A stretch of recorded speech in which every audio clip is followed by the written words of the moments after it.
महाराष्ट्रातल्या एका छोट्याशा गावात चिमू नावाचा एक छोटा मुलगा राहत होता.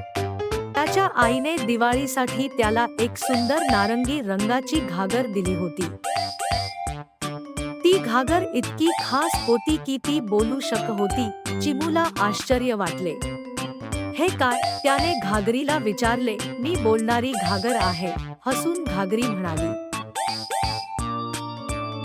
त्या दिवशी तुझ्याबरोबर नाचायला आणि गाण्याला मी उत्सुक आहे. दिवाळी येईपर्यंत चिमू आणि घागर खूप चांगले मित्र बनले.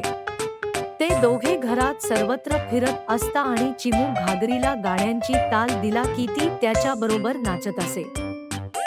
गावातील सगळे लोक चिमू आणि त्याच्या बोलणाऱ्या घागरीला पाहून थक्के झाले. त्यांनी कधीही अशी घागर पाहिली नव्हती. चिमू आणि त्याच्या बोलणाऱ्या घागरीने गावात एक धूम माजवली. त्यांच्या अनोख्या नृत्याने आणि गाण्याने सगळ्यांना आनंद झाला. अशा प्रकारे चिमू आणि त्याची बोलणारी घागर दिवाळीच्या सांस्कृतिक कार्यक्रमात सगळ्यात खास गोष्ट बनली.